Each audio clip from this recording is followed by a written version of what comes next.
Good morning, YouTube. It is April 24th, 1:30 in the afternoon.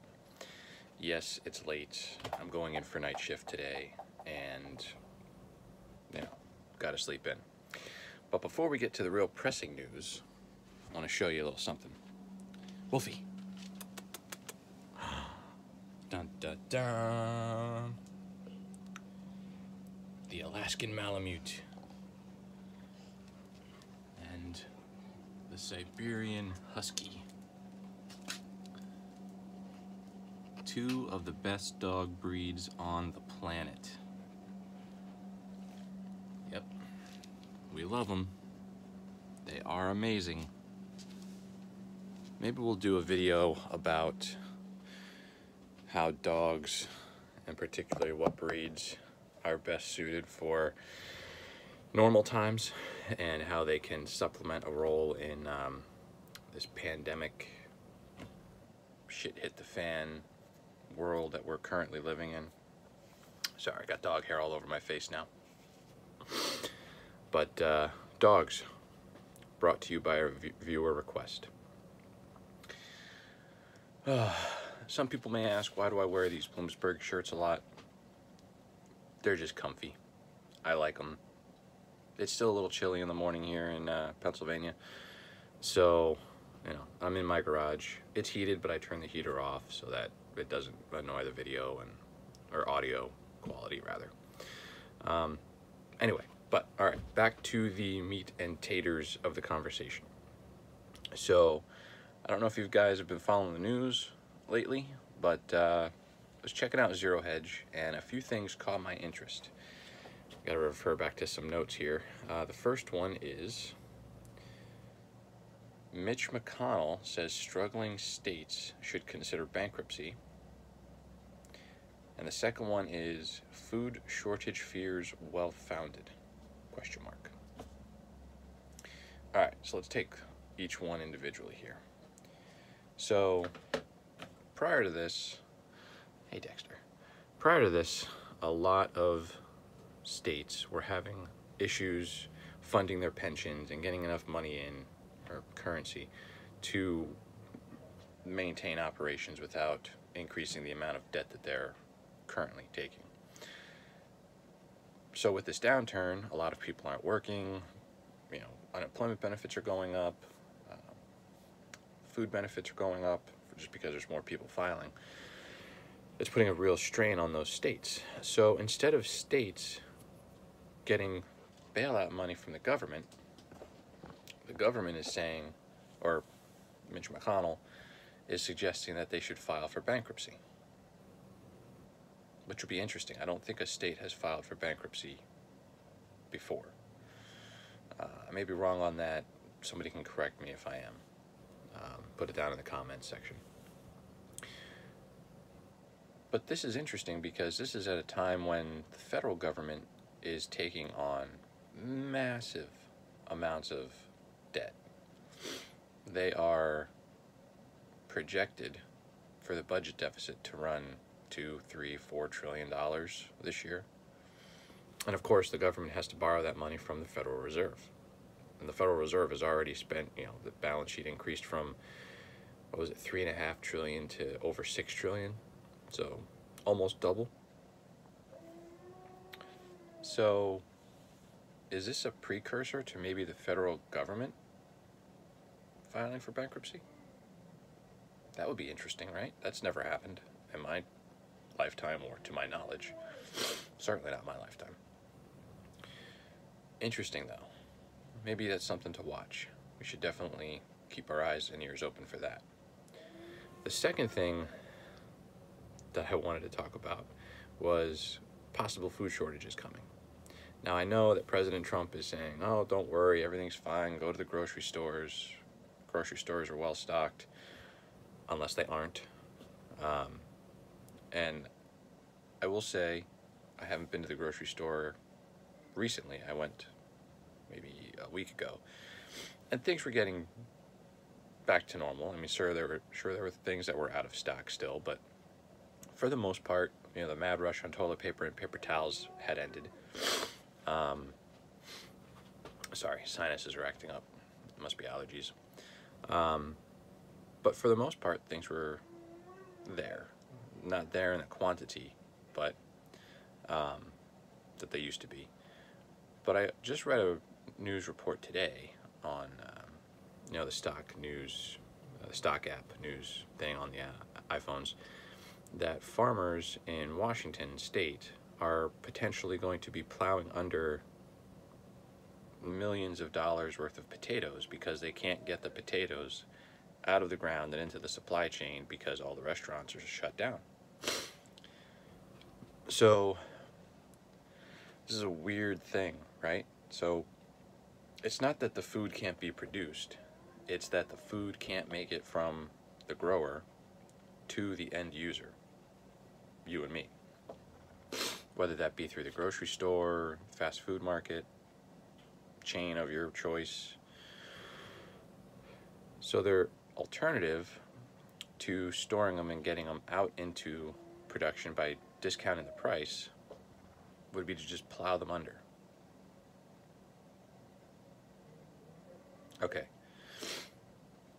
I can understand the financial aspect of that,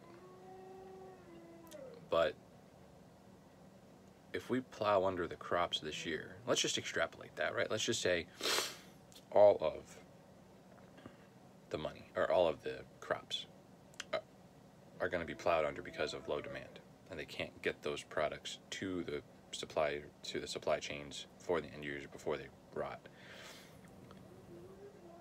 We already had last year flooding in the Midwest, which impacted growers.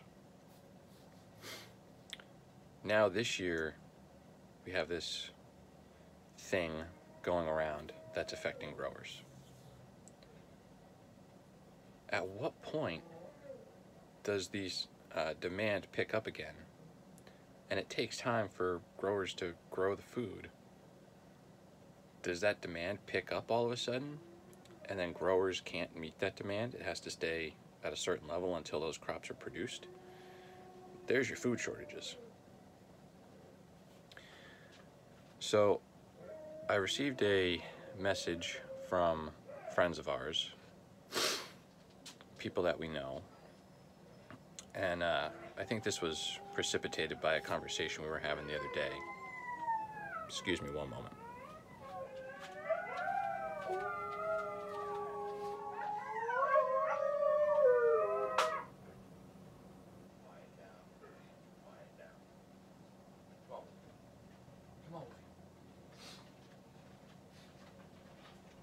Come on, Wolfie.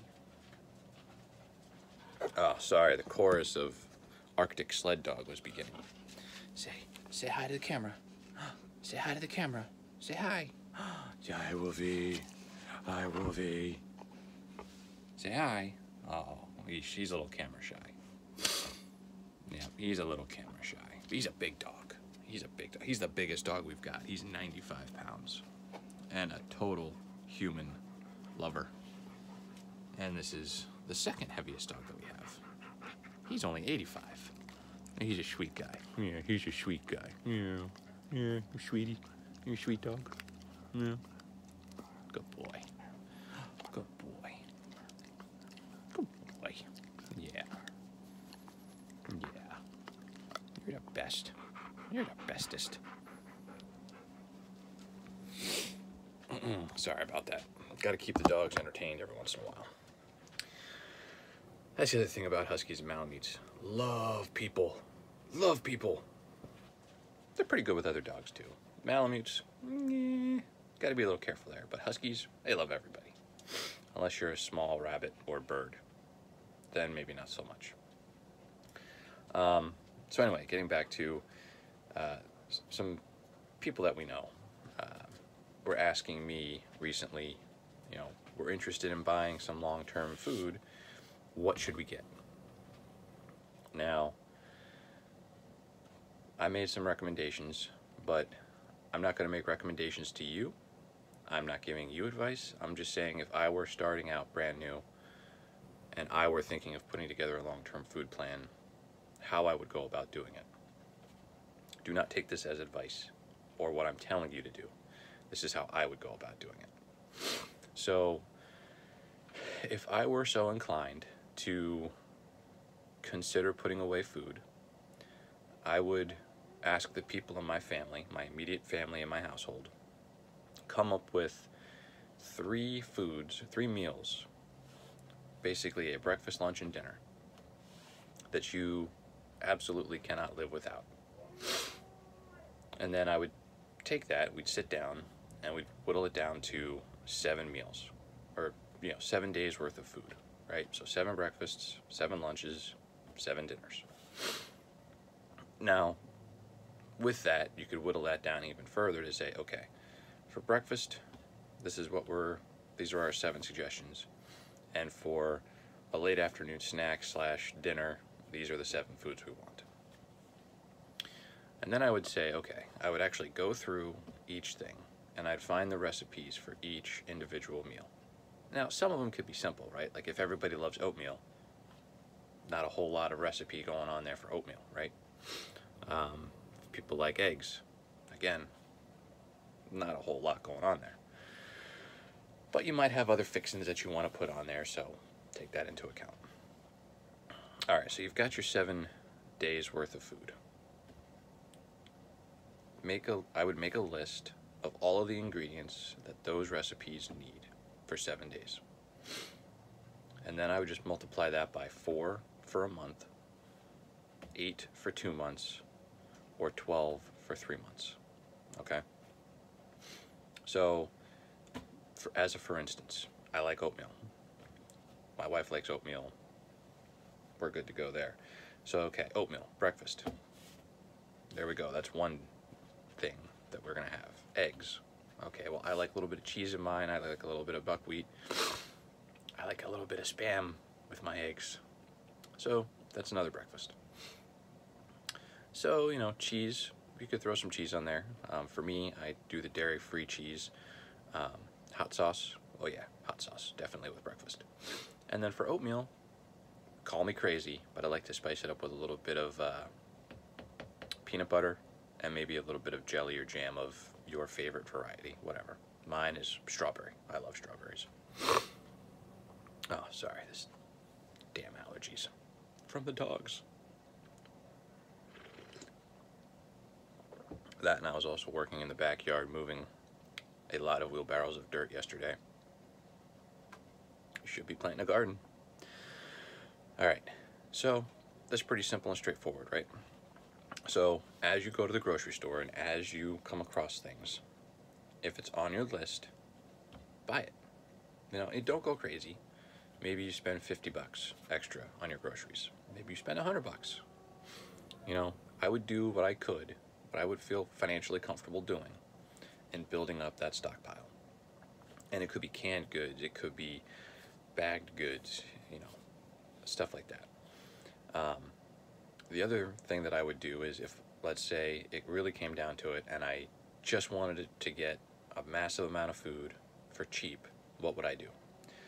I would go to the grocery store or your local Costco, Sam's Club, or BJ's, and I would buy the 50-pound bags of rice, 50 pounds of beans, some canned proteins like chicken or Spam or corned beef hash or whatever, and spices.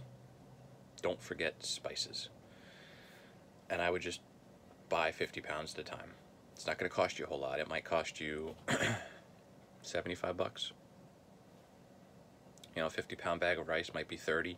50 pounds of beans might be 40, and then, or whatever, and then spices, right? You gotta have spices, gotta make it interesting or you're not gonna wanna eat it. And then I would get 5-gallon buckets with the big Mylar bags, and I'd put the rice in there with an oxygen absorber, seal it up. There's plenty of videos on YouTube on how to do that. Same thing with the beans. Same thing with oatmeal, or oats. Steel cut oats I'd prefer, but whatever, you get the rolled oats and do the same thing. There you go. 3 containers, don't touch them. You're good for almost a month. Buy canned goods. I would buy canned meats, like I said. I would buy canned veggies. I would buy canned fruits. That's what I would do. And over time, let's say every 2 weeks you do that, you're going to have a pretty substantial food stockpile. Now, is it the fancy freeze-dried stuff? No. But it's going to be a heck of a lot less than the fancy freeze-dried stuff. Especially if you don't think you're going to be bugging out and carrying it. Let's face it, nobody is going to be carrying on their back a 3-month supply worth of food plus all of the other stuff that they're going to need to take with them if they bug out. Okay, it's just not feasible.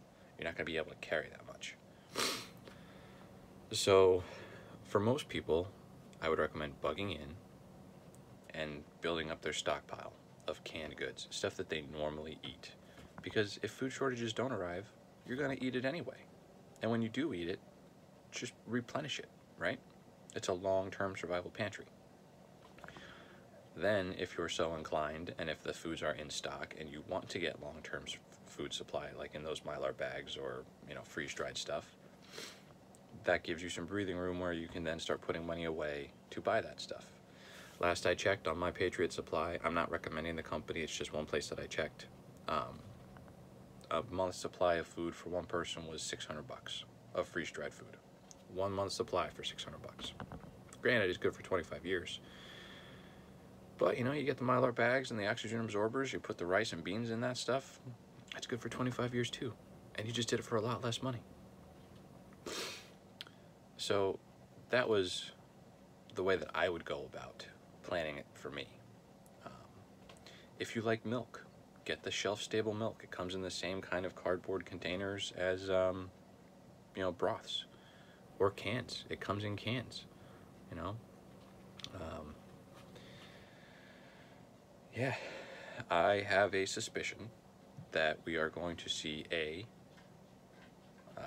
higher food prices because of low supply, high demand, and B, potentially that those products are just not there. So, stockpiling things or putting things away only gets you so far. It buys you time. But if you can't replenish those items, you're just delaying the inevitable. You have to be able to grow your own food. The company that I use to get seeds is called Seed Savers Exchange. They've always been very good. They've always had, I think, fair prices, and their shipping for transplant plants has been very good as well. I haven't checked their website to see if their seeds are still in stock or not, but I have some seeds that I've been accumulating. In fact, I just gave some seeds to some friends of ours so that they could plant some stuff. But learn how to grow your own food. It is not as easy as some politicians or actors and actresses would make it out to be. You don't just put a seed in the ground, cover it with dirt, and water it. That is the very basic, simple, I've never planted a garden in my life plan of how to plant a garden. It takes time to learn. I've been trying to grow a garden for 3 years now, and the first year was actually okay. The second year was a little bit of a struggle, and the third year was not as much as I would have preferred because the soil gets depleted of nutrients, right? So you got to figure out a way to put those nutrients back into the soil. So that's it. That's just my advice on how I would go about getting a food supply started. The other thing I wanted to talk about is this crazy, insane world of oil. Man, you've probably seen it all over the news. Oil settled at like -$30-some a barrel. Producers paying people to take it away, store it, because they don't have the storage capability. I had some money set aside in the investments, and I've been dabbling a little bit with that situation. Do I think it will come back? Probably, yeah. I'd give it like an 80% chance of coming back within 5 years. Within 15, 20 years, definitely coming back. So, strategically, if you have some cash set aside, it may not be a bad time to nibble. Again, I'm not giving investment advice. I'm not telling you what you should do. I'm just telling you what I'm doing. Market shorts, not working out so well. But I have a feeling that's going to turn around here next month or two. Gold and silver been on a tear. Recently just did a a rebalancing of the portfolio, and man, I think gold, and when I bought it, was up like 75%, and silver was up like 100%. Granted, they had some pretty big down days recently. Silver, I think, was down 6%, and gold was down 3 or something like that. But we may have one more big pullback. But I think with all this currency that the Federal Reserve is putting in, all this stimulus money the government's issuing, man, once this deflationary period is over and people stop hoarding this currency, they're going to start spending it like it's going out of style, and that's when you're going to get inflation, probably hyperinflation. So we'll see. Gotta stay on my toes. Gotta check it every day. All right, that's it. Cap Survivor.